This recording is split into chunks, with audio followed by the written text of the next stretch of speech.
everybody. Welcome to the Spooky Middle Grade Book Club. This month, we are featuring one of my favorite recent reads, The Secret Life of Sam. I have the Kindle version, so I'm showing you on my phone. It's such an amazing book, such a fantastic cover, and we're thrilled to have Kim Ventrella, our fantastic fellow spooky middle grade author, Kim Ventrella, who's the author of The Secret Life of Sam. And also with us here tonight are Lisa Schmidt and Janet Fox. Wave, guys. Say hi. So we are very excited. I see we've already got Miss Nikki with us. Hello, Miss Nikki. Miss Nikki. I'm ready for your burning question, but I know she always saves it till the end. So maybe she'll have some in between then as well, now and then. So I've got plenty of burning questions to ask about this fantastic book.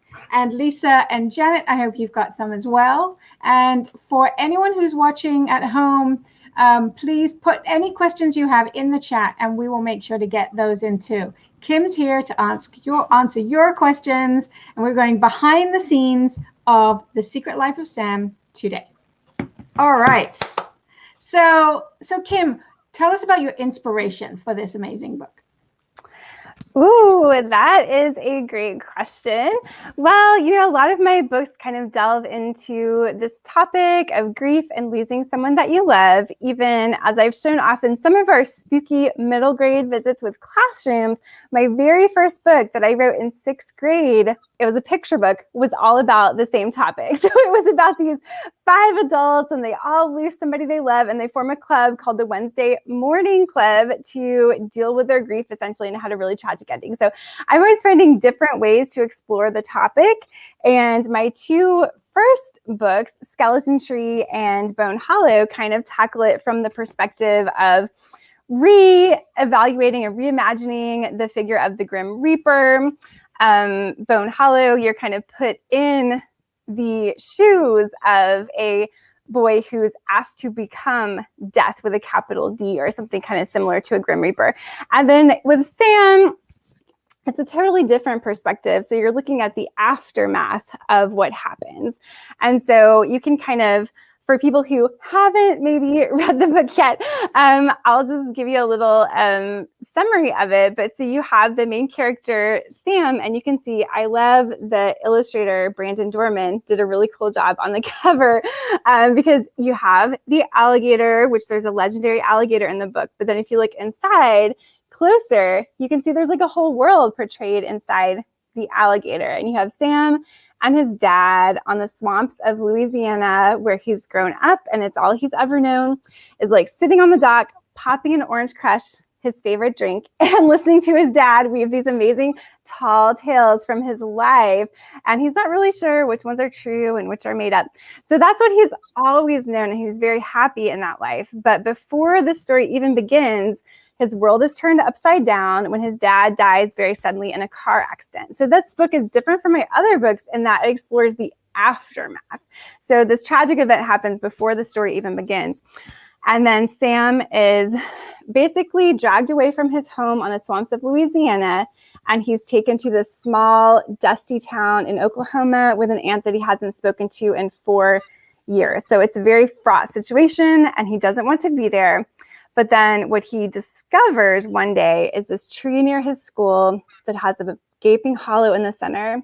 And he learns that once a day at the exact time of his dad's accident, this hollow turns into a doorway and he can climb inside and return to his old life in the swamps. But everything is a little bit sinister and larger than life, but his dad is there. The problem is that he can only stay for like a few minutes a day. And he is told by his mysterious guide that this doorway will not stay open long. So that's kind of the premise of the story. And it was just a further exploration for me of this idea of grief and losing someone you love and what that means and how you can portray that in a story using the style I like to use, which is, it's essentially a realistic story, what they call realistic fiction in middle grade, but you have these fantastical elements that come into it. So I love to combine those 2 things to kind of explore those ideas. I see Miss Nikki is so funny because she was almost done with the book before she saw the alligator. So did you all see the alligator, or did you not realize it was there? Yeah, I saw it. I loved it really early on. Yeah. So yeah, that's a little bit of the inspiration for the book. That's really fantastic. And it does, the book really does go really well with these two earlier books of yours too. They really do. Like all of them kind of together. Like you said, they tackle death in really different ways. Lisa and Janet, anyone, you guys want to share some thoughts? Do you have a question or anything? I do. I actually am really curious, Kim. Is like what is your fascination with this? Is there anything that happened in your life that made you really want to explore these, really interesting and kind of difficult topics? I mean, it's it seems like you do such a great job of exploring it in all your books with such a unique perspective. And I love it because it always makes it more digestible, I think, for kids when you're reading it. What makes you so drawn to that? I'm not sure when I was younger, because although it is, of course, a universal experience that every single person grapples with during their lives, it's one of the few things that happens to everyone, and kids experience it. So kids need to have the tools to help understand it in a way that is more palatable, like you said. So yeah, loss when I was a kid, although I guess loss of a pet, like I had a couple of pets and I was traumatized by that experience. And so I think that's the one way that kids will probably, many, many kids experience it in terms of loss of a pet or loss of a grandparent. And you're struggling for this way to even make sense of this universal thing that seems like it should be impossible. It doesn't, even though we know it happens to everyone, it just seems like it doesn't fit with life. And so how can we grapple with the fact that everybody will die? Everyone we love will die and we will die. How can we grapple with that? And so I spent a lot of time, especially in my first book, Skeleton Tree, the image, there's the skeleton that grows up in the boy's backyard day by day.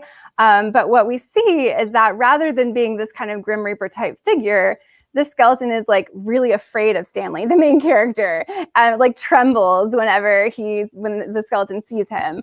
It juggles and makes finger puppets, and it's kind of the exact opposite of what we would think of as a Grim Reaper. So trying to, as the writer, as I'm grappling with death and trying to turn it into something that is not totally horrible, but has these other aspects, that for me is I don't know, you're never going to find the one answer. And so therefore I never tire of exploring it in literature. There is no easy answer. And that's the reason that all of my books end and they reach a conclusion and the main character has learned something and they've come to a place where it's a hopeful moment, but it's never going to be a happy ending, in quotes, right? Because you can't have a happy ending when you're talking about topics like that. But I still think it's important to explore them, and because I just think all kids are kind of and they may not be as focused on it. It may be something that you just don't address. But for me, I was that kid, I had to know and I had to find a way to understand this. And that has just kind of continued into adulthood for me. But very interesting. Mm-hmm. Yes, and I see we had some questions pop up, and I know I have the power of the questions in the comments right now. So I'll go ahead and pop one of these on screen from Miss Nikki asking if I'm working on an adult book and you're eager for more MG from me. Thank you so much. Well, I will say I am eager to write all the things. And I actually am working on some adult projects right now. I also have some really cool middle grade projects, but nothing that I can talk about or nothing that's been announced yet. So thank you, Miss Nikki. And I adore middle grade. It's really amazing. And I would definitely love to get some more out there. So I'll be working on all the audiences coming up. Yeah, we always want more middle grade from Kim Ventrella, as well as any topic from Kim Ventrella, absolutely. And we've got another question from Victoria Piontek. And this is actually one that I had on my list too, so I really want to know this as well. So Yes, Victoria's asking, I love the way you use grape soda and orange soda. How did you come up with using grape soda or orange soda to represent good and bad things? Yeah, that's a great question. And it was actually kind of roundabout because Sam is in this moment, he's just very angry and he's dealing with so many like difficult emotions. And so since you are very much in his head, like the book is third person, but you're right there in his head. And so you're hearing all of his thoughts. And in order to express this in middle grade, where he basically wants to be cursing like the whole time, like he wants to have like hundreds of curses, but he can't do that.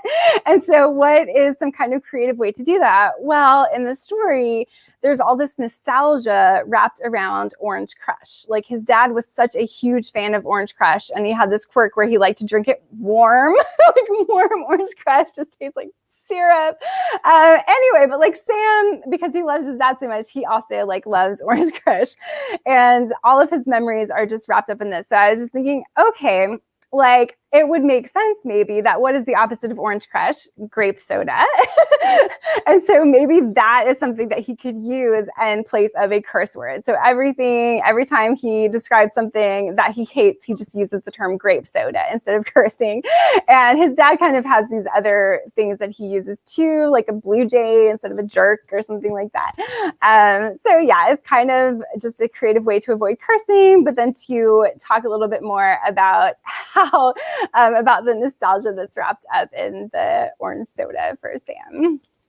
I think it also is, it's a great way to a great alternative to the cursing, but it also personalizes it in such an amazing way. And I really love that. I thought that was really great. And Janet, do you have a question you'd like to ask? So I just want to say, first of all, that this was one of my favorite books of last year. I just loved it so much. And it's such an amazing emotional journey too. And I wanted to ask a little bit about that. And I wanted to ask about Sam's, how you develop your characters. And in particular, you have such a great way of getting deep inside your characters. And Sam is an example of that. So could you talk about, like, from a process point of view, how you go into your characters so deeply, what you actually do? Yeah, absolutely. And I will say it is always an evolving process for me. And I feel like I'm always learning more about how you can go deeper. But with Sam in particular, and with most of my main characters, I am essentially, as we all do, you're putting yourself into the main character's shoes. And I like to do the lens very close. So I love third person because you can have the lens so close that you're right in the character's head. And I love to put the thoughts just like directly in the text without any differentiation. Like that's my favorite method because I feel like you feel really close. But then in third person, if you want to pan out, you have that option, which you don't have in first person. So I put myself really close in there, and the aspects where I can relate to the character, like I can relate to that anger that he's feeling over his situation and feeling like how unfair it is that any of this is happening to him, and then channeling a lot of myself into his character. And I also like to, every day, like before I start writing, I plan the scenes for that day kind of by visualizing them in this very vivid way. Like right when you wake up, you're in that state of like not being quite asleep and not being quite awake. And so I'll lie in bed for probably, 30 minutes or an hour or something. And I'll visualize like exactly the scene that's going to come up. And it's very much about the character's emotions, and sometimes phrases will come up, like the thoughts that are happening or different interactions. And so I'll have my voice recorder, and probably like with my eyes still closed, I'll be like reciting those into that, so I can get, you get yourself when your editor is turned off. And I think you're getting the closest that you can to the real emotions of this character, and you're able to turn yourself off as well. So it's like you're not there yet because you're kind of half in a dream state. So I love to do that. And then something that I'm doing more now is, in addition to asking myself, of course, what the character wants, which drives the action, and then what the character needs, which is going to drive the emotions emotional plot of the book, and the character probably isn't aware of it. In addition to that question, asking myself, well, what's behind that need? Like, I know what they need, but why do they need that thing? And like taking that step back. And that's kind of new for me, and being like, okay, like what made them this type of person, or like what is underlying it, the fact that they are the person who needs this thing and doesn't realize it. So yeah, it's always a process, I think, but those are some of the methods. And then of course, a lot of the time, having to go back and layer that stuff in, because I won't necessarily have all of that, all of that depth on the first draft. And so a lot of it's like going back through, and once I realized things about the story, being able to layer those in. So it seems like, oh, like you have all these layers, but they didn't necessarily come all at once, So I have a follow-up then. What would you say, how would you articulate Sam's need, the thing that is there, but he doesn't? What would you say? So for me in this story, it's about opening up to the world again and opening up to other people. So he is very much set, like in the beginning of the book, when he's being taken from his home and to this new place, he doesn't want to understand the rift between him and Aunt Jo, the aunt that he hasn't talked to in 4 years. He meets Edie, this new girl at school, and they hit it off, but he doesn't want to open up to her about what is happening. So he keeps just like, they set a plan, he keeps abandoning her because all he wants is to get his old life back and to get his dad back. And so at every turn, he has all of these opportunities to kind of start embarking on a new life, but that's the last thing that he wants, because if he starts doing that, he feels like he's giving up on his dad and he's going to leave that behind. So I think for me, it's about that. But of course, he doesn't realize that, because you don't go into it and you're like, you know what, I think I need to move on and like start opening up to new relationships and stuff. But that's kind of the emotional journey that he ends up going on as a person. You really created a great tug of war there too, because the new world that you put Sam into is really a very comfortable, very nice world. I mean, it's not his dad, it's not his home, but his aunt, oh my gosh, I loved his aunt. She was an amazing character. She's really cool, yeah. She's so cool. And Edie's so cool too. Yeah. And even though there's like, issues at school and stuff, and it's still not his dad and his home, you really start to feel him kind of getting pulled in, but then he's like battling between the two, which was really, really wonderful.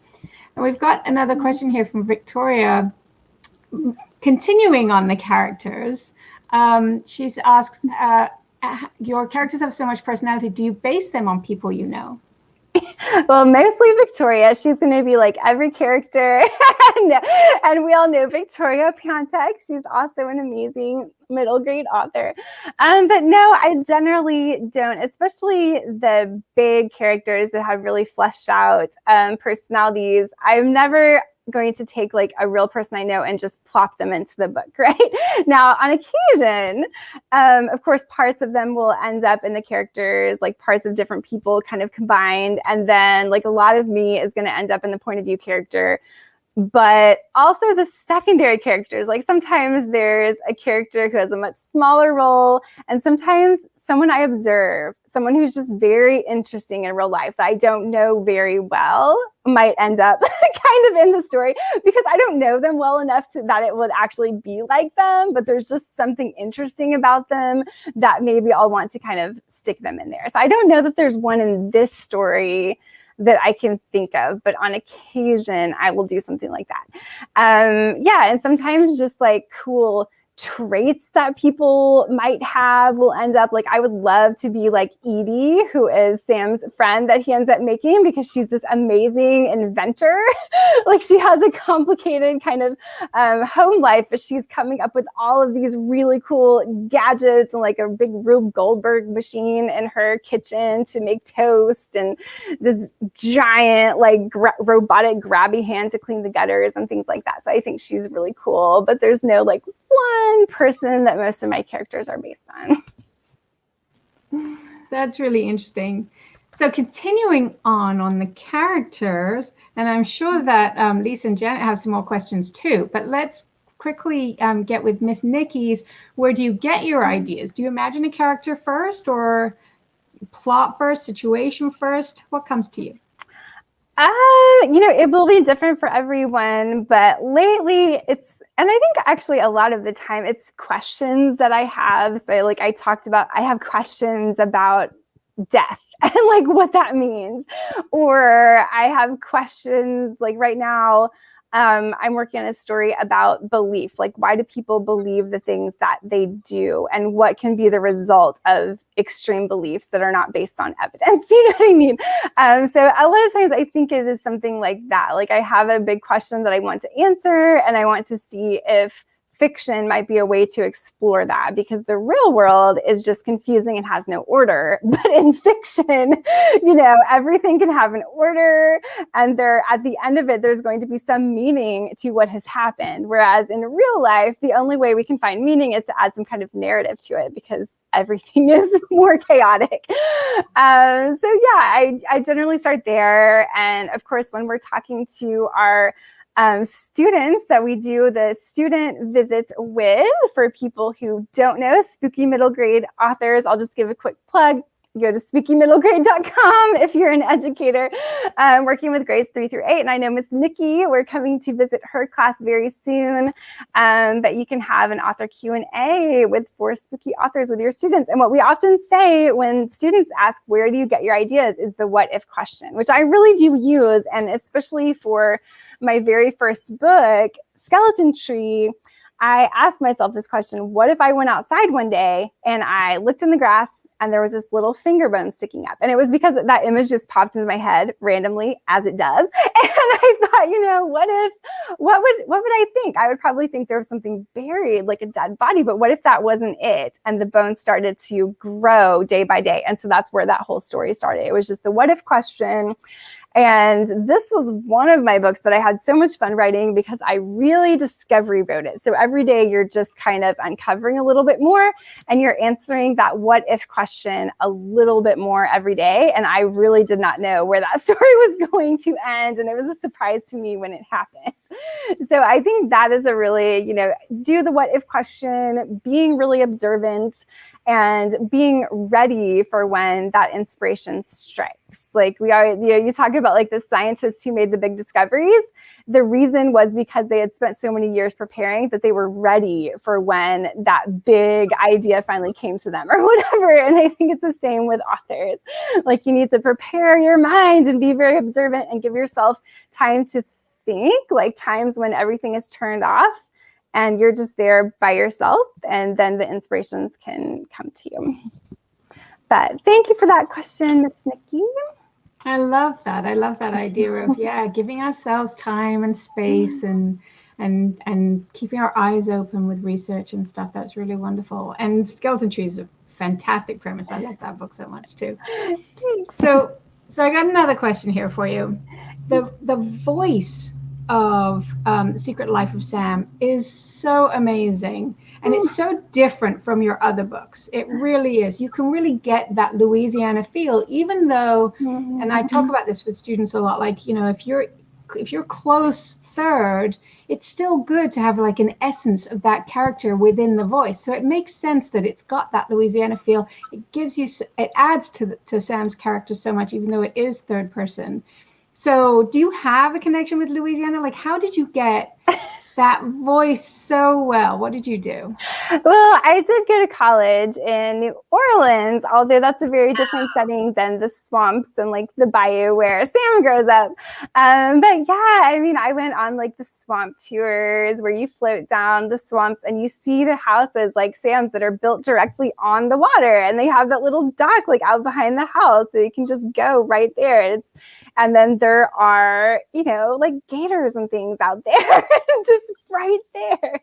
So yeah, I definitely spent some time down there. And that was an interesting part of the book, because it's 2 places that I have lived in. They're both represented in the book, because I'm from Oklahoma and I'm back and living in Oklahoma now. And then I spent college in Louisiana. So they both play in there. But the same thing with Oklahoma. Like, I when people think of Oklahoma, I think they have a certain vision in their mind of like the typical, maybe like the Dust Bowl or something, or like the typical small town and horses. And, you know, I grew up in Oklahoma City, which I think has over 1 million people. And it's just like a, you know, it's very sprawling, but it's kind of a typical city. So I did not grow up in a really small town like Sam did, but I've definitely, again, like driven through those places and like known people that are from small towns and things like that. So it was kind of those two places that I've lived coming together in this book. That's wonderful. And Miss Nikki has a fantastic comment here that, you know, Sam really is totally different from your other books. It really shows how much you can vary your writing, which I think is so, so true. Absolutely. Thanks so much, Miss Nikki. Oh, and I did not need to put Lisa, that one on screen, but there we go. That's Miss Nikki's obsession with 90 Day Fiance. There you go. That's research for you right there. That is, yes. Lisa, do you have a question for Kim? I kind of do. So one of the things I noticed in this book, or that this is one of my takeaways, is I felt like when he crawled through the tree and went back to the swamp, I almost felt like that setting was almost like a character. Do you know what I mean? Like it really had a life of its own in there. And one of the things that I just loved so much, the descriptions in this book were just so amazing. But the ones I loved the most were the dragonflies. Just like, where did that come from? And just descriptions. I'm one of those terrible people. I highlight and make notes in books. I think that's I'm a monster. That's in the spooky middle grade because I'm a monster. I just go through books and I highlight things that I'm just mesmerized by. And your descriptions of like the dragonflies and how you incorporated that, it really felt like the swamp became almost like a third character in the book. Yeah, thank you so much. Yeah, that was a really fun part, right? Especially kind of as a signal, because when he is in the swamps, we know that it's full of dragonflies and it's this very damp climate. And then he moves to this small town where it's dry and there are no dragonflies in this town. And we hear that it hasn't rained apparently in like years or something in this small town. So they haven't seen a dragonfly. So it's very strange when all of a sudden in this tree near his school, you have like hundreds and hundreds of dragonflies like congregating around it. So it was cool to have it be like a sign that something unusual was happening. And then when he peeks into the hollow and all of a sudden there's that muggy air that comes out and it kind of smells like home. And he like sticks his head in and he's like, wait a minute. And that's when he discovers that, okay, at this certain time, he can actually crawl inside and he can return home. And then I also had fun playing around with when he does return home, everything is not quite as he remembered, because now the dragonflies in his home are like giant. And, you know, the bullfrogs are huge and maybe the cottonmouths are talking to him. He doesn't know, you know. So I had a lot of fun playing around with that. Like, what would his home look like if it were actually not quite his home, but this like liminal, like afterlife space? So yeah, that was interesting. And I love to, use things like that. And then like the rain as well. Like, so it starts raining a lot suddenly now that he has arrived in this small town where it hasn't rained forever. Suddenly it starts raining and the dragonflies are showing up, coming out of this tree. So it's fun to play with those bigger forces, I think. And that's one of the cool things about mixing realism with fantasy and magic, is that you have a setting that's very realistic and someone who's going through a really relatable problem, but then you can have fun and you can do things that you don't see in the ordinary world. And I really love to explore that space that's almost like realistic fiction, but then you have this fantastical elements in it as well. It's my favorite. Very cool. Yeah. Yeah, I love that. And Miss Nikki is letting us know that it's totally appropriate. Did you know this? I did not know that. Really? No, dragonflies mean a loved one who passes near. I did not know that, but that is what readers do sometimes, is they come up with the coolest things. And like, I don't know if I've mentioned this before, but I had a reader And I think we did a book club with a school for my first book, Skeleton Tree. And so I don't want to give away too many details, but this one reader had this elaborate theory about how Stanley's little sister is actually a mermaid in the story. And like, if you read it, there's nothing about mermaids, but like, it's just so, I was like, wow, that is amazing. So yeah, readers really bring like their own, they're bringing like half of the story, you know, like they're bringing their own take to it. And I think that's so cool. Definitely, definitely. Janet, do you have a question for Kim? I do. I was thinking, I've been thinking about this a lot, that really this book is as close as you can get, I think, to magical realism, or what I think of as magical realism. But the question I have is about, because we've been talking about imagery and image systems, the tree acting as a portal is so evocative. And did you choose that deliberately? Because of course trees in many mythologic stories do act as portals or connectors to other worlds, to the afterlife, and so on. So was that an intentional choice on your part? Yeah, I mean, it's so classic. It's one of those universal symbols. So you're constantly seeing trees as something magical, and like skeleton tree, although he's not a literal tree, but you know, still. Yeah, there's just something that is magical, and we know that trees are old, and we think that trees have some kind of hidden wisdom, maybe, you know, like there's lots of lore about that. So I think it's really cool. And also trees can represent life and death, because like in the beginning, the tree is dead and like all of the other trees around it are thriving, and so he's not quite sure. But then as the story progresses, like by the end, you see like, oh, the tree has like come back to life now, and it's kind of mirroring Sam's emotional journey. So there's just so much that you can do with trees like that, and they are this kind of thing that we have attached magical properties to, I feel like, throughout the years, and I don't think that's ever going to end. So it's just like, it's a classic example, and I love the trees. I would love to find a magical tree one day. Still waiting, but my dog's going. Yes, Barking. He loves trees too, of course, for very different reasons. Yes.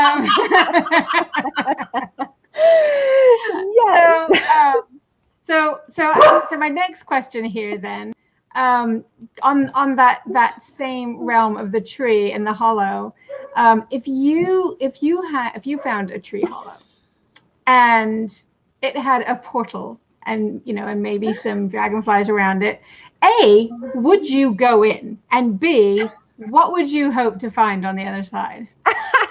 Oh, of course I would go in. There's no doubt. I would definitely go in. What would I hope to find? I mean, well, it's me, so I'm going to assume that I would like to find some just ethereal but sinister afterlife. Like, so I would discover that the soul survives the death of the body, first of all, and that we all live in this very strange world that is just, you know, it's like some kind of surrealist painting. And I wrote this book that has never been published that is kind of my vision of the afterlife. And it's this very strange place like that. It's full of salt. And there's this old woman who talks to stones, and you can dangle your feet off the edge of the world. And there are crows everywhere that like to roll up and down, like they slide up and down the hills of salt. So probably some strange place like that where I'd befriend this old crone who talks to stones, and then we'd dangle our feet over the edge of the world. And maybe we'd look down, there'd be these like leviathans just like swimming in the deeps off the edge. And we'd have long philosophical talks. And yeah, and my dog would be there, and she'd hang out with the crows all day, and that's what we would do. I love that word. I've been giving this some thought. If somebody asked me that question, I'd be like, oh, I hope it's like Narnia. Oh yes, I've already written the book with my whole vision of the other world, and I would go there. I know. I think that book needs to be published too. I would love to. It's a very strange book that doesn't quite fit in any category, although it's one of my favorite things I've ever written. But it's sometimes that happens. Like our projects that we really love don't quite fit any market or audience, and so it's kind of hard to get them out there. But maybe one day we'll keep our fingers crossed. Miss Mancini, Miss Nikki has also another great comment. She says that she just realized all of your books have a very natural earthy element, and that's really true. Do you want to talk about that a bit? Well, I'm going to have to think about that because that's another thing. Like, I mean, Miss Nikki, you're just bringing up all these cool things I never even considered, but you do. So you have the tree for sure, although it's like a skeleton that grows into a tree, although there are some other earthy elements that come into it, like a seashell at the end, which is probably where the whole mermaid theory came from.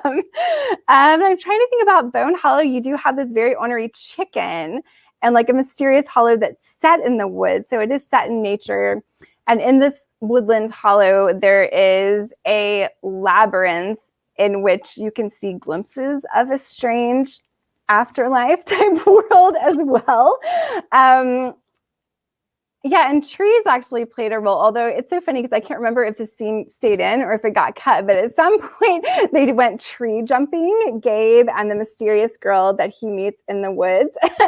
And they jump off trees because we know by this point, like this is kind of the big question in the beginning, like in the beginning, Gabe falls off a roof in the middle of this thunderstorm / tornado. So I guess natural elements there.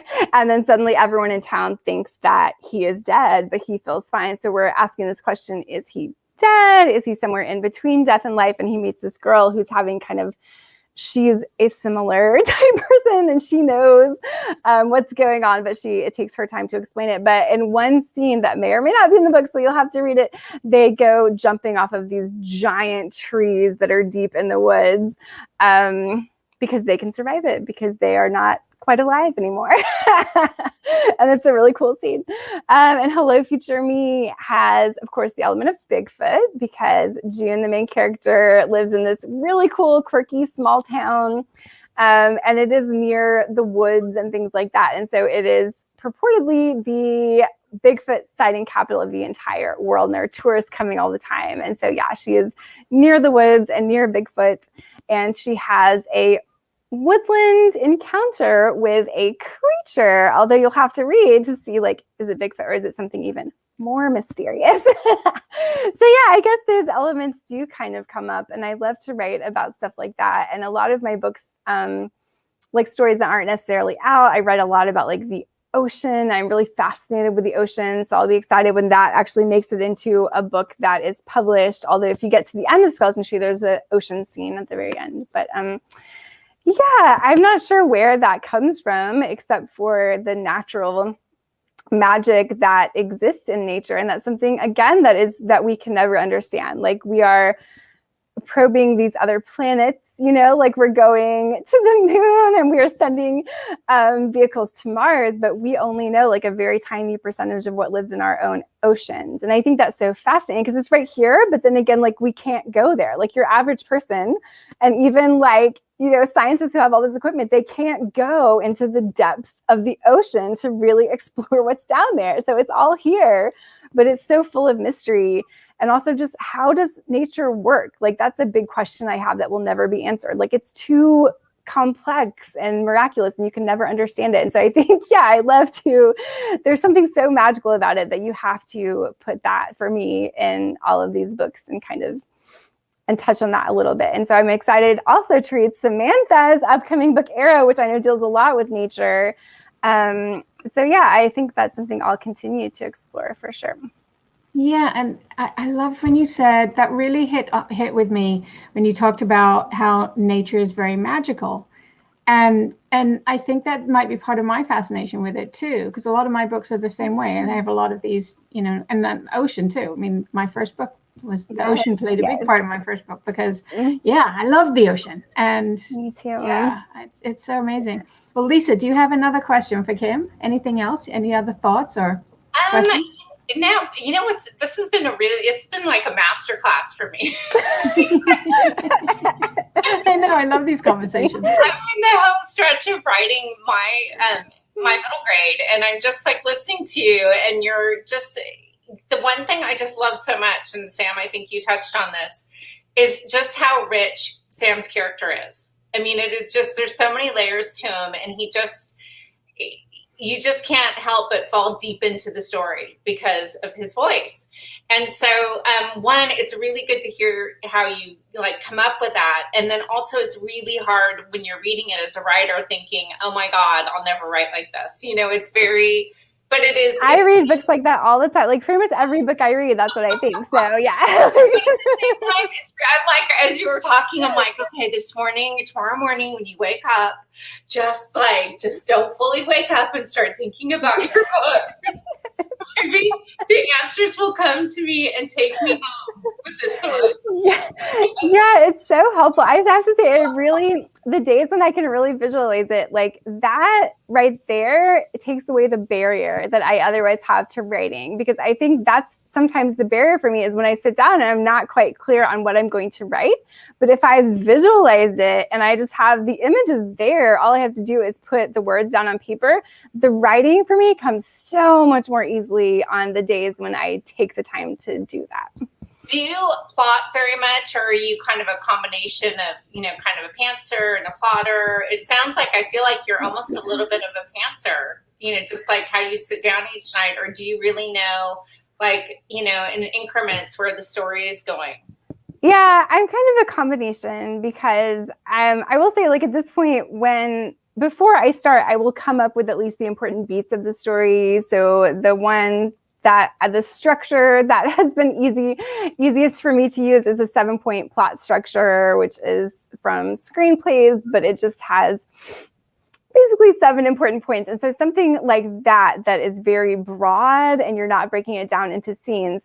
And then that gives me room to still be spontaneous and essentially, discovery right, at least on the scene level, because I really have to do that in order for it to feel fresh and like I'm having fun and like I'm really getting the character. Because if I sit down, I've tried before, like to sit down and to plot it out in a very detailed like scene level, and then I find that when I sit down and try it, I've kind of lost my motivation because I feel like I've already written it. And that's just me, because there are tons of people that plotting really works, like plotting in detail really works for them. But for me, I need to know the beats. I always know where it ends. I always know specifically the emotional like ending point of the story. And then I'm working and trying to get better at really focusing on letting the action drive the emotion and making sure that the action story is like really strong and is driving that, because because what I love to read is I love to read for the characters' emotional journey. And so that's what I tend to focus on first as an author. And in some of my books, I've gone back and I've kind of layered in the action story. But I tried to focus on them both like equally from the beginning now, because I think it is stronger that way if the action is the thing that's driving the emotion of the story. But yeah, so then I will go in and, like you said, incrementally plotting it out. So probably like I have the overarching thing that I know is going to happen. And then I will, for each day, I'll visualize the scenes that I'm going to do. And then I'll have a good idea of what's going to happen maybe for that quarter of the book or something. And so maybe every quarter I'll have to stop and I'll be like, okay, let me figure out what's going to happen in the next quarter. And then I'll go kind of incrementally like that. But I also do a ton of it in revision, and it's going to depend on the book. Like some of the books come out more fully formed, and some of the books are just, for whatever reason, they're too big for me to get down in one sweep. And so a lot of the layers and complexity are going to have to come through other sweeps. And so I will often do big revisions that involve me rewriting huge sections of the book. And that's because the first sweep, I only have enough bandwidth in my brain to get out, this level of an idea or something. And then by the end of it, I'm like, oh, here's like either a better way to tell the story or like a better version of this that I could tell that would be like way more impactful, right? So then I'm going to go back and whatever it takes to either layer that in, or on occasion I'll start from scratch and be like, oh yeah, that's what I should have written. That's way better. So various, depending on how many stages that takes, I will go through that until eventually I have a book that hopefully feels like it has layers and like depth and stuff, but it generally is not going to come out that way on the first round because I just can't hold that in my brain on the all at once. And so I have to layer it in through multiple stages. Very cool. Yeah, thanks. That's amazing. Yeah, there's so much work. Janet, do you have any other thoughts, any other questions for Kim? Not really. I just love listening to your process. I know you are a very prolific writer. You've got so many projects going right now. Can you tell us about those? Well, there's nothing right now that I can really, like I said, there's nothing that I can announce right now or that's out there, but I do have like 6 different things that I really want to be working on. And they're for like all different audiences. And I have lots of questions that I'm wanting to explore. But like I said, one of the things that's really interesting me right now is belief, why people believe things not based on evidence. And it's interesting for us because being spooky, middle grade authors, I think there's an assumption among some readers that, oh, well, I've written books that have speculative elements, so I must believe myself in the supernatural. And that could not be further from the truth because I am the biggest skeptic that there is out there. But for me, there's just such a huge differentiation between fiction and reality. So in my fiction, I feel free to explore all kinds of things, whether it's, ghosts or the afterlife or all of these things I don't really believe in, like in real life. But I love fiction for that reason because it lets me explore those things. But there is this documentary, I don't know if anyone has seen it, called Beware the Slender Man, which is about a famous case that was really tragic that happened, years ago, about these 3 12-year-olds who had this very strong, 2 of them had a really strong belief in Slenderman, the internet urban legend, and they had a lot of like fear associated with that. And so based on this story that they had kind of bought into, they ended up stabbing one of their friends like multiple times, and the person survived. But it was like a really tragic story. So, asking yourself the question, like, was it about belief or was it about just the individual personalities of these people, and like not wanting to dive into that specific story, but wanting to tackle it from like a fictional perspective. And it's kind of funny because actually I had the idea before I was like, oh yeah, that's kind of like that documentary. And then I looked back, I was like, oh yeah, that's kind of similar because I'm working on this story about these 3 friends who have actually made up their own monster for various reasons.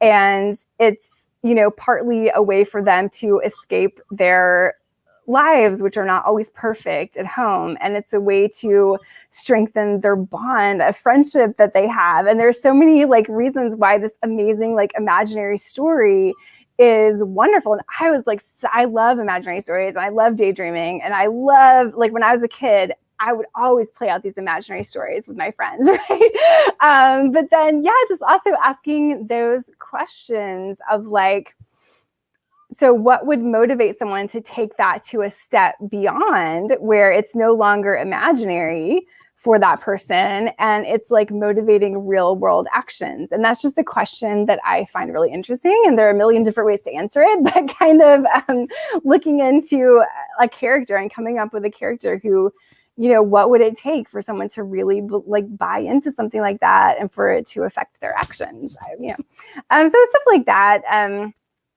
I like to explore. And so and because I am the type of person who is very interested in the supernatural, but does not believe in it. But, funny story, like I used to, I remember I was in the Peace Corps for a couple of years and we would get on little like flash drives these shows to watch. Like people would go and like gather all the shows and be like, oh yes, let's watch the shows. And so at some point, I had episodes of Ancient Aliens to watch, like on my little flash drive. And it was like the only, you know, there's no English language television. I was in Kyrgyzstan. So that's the only thing that I had to watch. And it's so funny because although like I personally don't buy into any of the theories of ancient aliens having visited the earth, the evidence is not there, in my opinion. And so it's just like, but it was fascinating. I loved watching it. I would watch it on repeat because the people who are on the show and are kind of the experts and giving their opinions, they believe in this so wholeheartedly based on no evidence or based on evidence that other people would not believe, right? And it's not like scientifically based. And it's just like, it was fascinating, but in this really positive way. Like, oh, wow, like, isn't that endearing that these people are like believing this? And like lately I'm starting to think like, oh yeah, I'm not so sure. Like the Ancient Aliens or like the ghost hunter shows that have supposedly scientific devices like ghost boxes and stuff. You know, I'm like, yeah, I think there is an aspect of it that is just fun. And I love to explore stuff like that in fiction. I love to hear the stories. But is there also an aspect of it that could be dangerous? Like, could it be dangerous to believe in things that are not evidence-based when that translates into other areas, for example, of life, you know? So anyway, that's very, very long, random answer about what I'm working on now. And I can't talk about anything specific, but I just love to explore these different kinds of questions. I don't have any answers. I just have questions. And that's why I like to write the book. And that's a really, really fascinating premise too about belief. Really, really fascinating. So now that we've given Miss Nikki nightmares tonight with Slenderman. Oh, I know. But and Slenderman's such like a beautiful image, right? But now it's kind of died out as an internet meme. So you don't have to have nightmares because the internet's kind of given up on telling that story now. Maybe that's a good thing. And I'm sure they'll come up with something else soon. I know. So as we're rounding out, I have one more big question. First, congratulations on winning the Oklahoma Book Award for The Secret Life of Sam. Thank you. So can you tell us about that? I mean, tell us about, that moment that you found out. What was it like? What happened? What were you eating? What were you wearing? All the important things. Oh boy.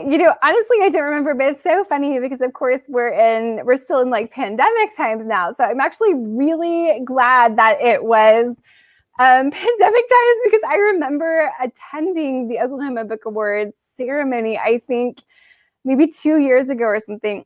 And I didn't know what it was like. I didn't win that year, thankfully, because I had no idea that if you won, you had to literally come on stage. Everyone has their fancy like evening dress and you have to give a speech like at a podium in front of all these people. And I didn't know that you were going to have to do that. Like I had never attended it before. And I was like, wow. So thankfully this year, because it was not in person, there's no big like ceremony and speech. Although apparently they did say they're going to like invite this year's winners to next year's event. So hopefully it'll be like a stand up and, and we'll applaud. Because I love talking online, but talking like giving a speech in a formal event is not my thing. So yes, but no, it was super exciting. I don't remember what I was eating, but I should come up with a cool story. I should say that I was like, I popped an Orange Crush, like just as I got this. But no, that's not. That is not true, unfortunately. But that would be a really good story. That would have been, pretty impressive if that was actually going on at the time. So I'm guessing did they call you? Was it over email? Was it And actually, it's so funny now that I think about it because it was like a physical letter. That is. Oh, wow. I think that's kind of fun though, because how often do you get mail nowadays? But yes, I got an actual letter. So that was really fun. And then they mailed, and they also give you a medal, which is pretty cool. So I have like a medal. Like I feel like I'm back in, when, I never got a medal since I was like a kid, right? I feel like that's when we get medals. So yes, got. That's very, very cool. Very, very cool.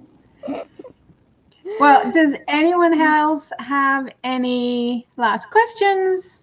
Anyone from the audience, or Lisa or Janet? Anything else? Any burning behind the scenes questions for? No, but this has been fabulous. Burning questions. It has. So much fun. Miss Nikki wants you to put your medal on. I should, but I don't have it with me, so I'll just have to send you a selfie It of me should wearing be it. draped over your books or something. Yes. It should be. Oh, and of course, Miss Nikki has her famous last question, Yes. so we'll Miss have Nikki, to wait for that one. Yeah, inquiring minds want to know. They do. I'm gonna have to fan myself with. My skeleton hand has been named Jerry on another YouTube. Someone named it Jerry. So yes. After Jerry Bennett? Oh, here we go. It is. Yes, he was a great illustrator friend. Okay. The classic question from Miss Nikki, and she asks this at the end of every live stream that I am on because she's amazing. What is your favorite reality show, not Drag Race? Oh, wow. Now she's making it very difficult for me. That's so funny. Okay, well, I think I talked about before that although I do not bake or cook, I do not enjoy it. It's too much of a hassle. I really like the Great British Baking Show. And the reason is because of the contrast between that and like other shows that I have seen that are like cutthroat and people are all mean. And this show is just like so chill. Everybody's super polite and they're always helping each other. Like if somebody runs out of time, like everybody races over to help the person. And it's just the most kind of delightful, civil like baking show that you will ever see. So I don't care to bake myself, but I like to watch it on TV. So I will just have to go with that one. Why doesn't that count? That's a reality show. It's a reality show. Well, that's gonna have to be my answer because I don't know what else I would say since Drag Race is now off the table. But I think all of life should be the British Baking Show. Wouldn't that just be so much more relaxing if that's what it was like? Nice. Yes. We want the world to all be the British Baking Show, including the baking goods.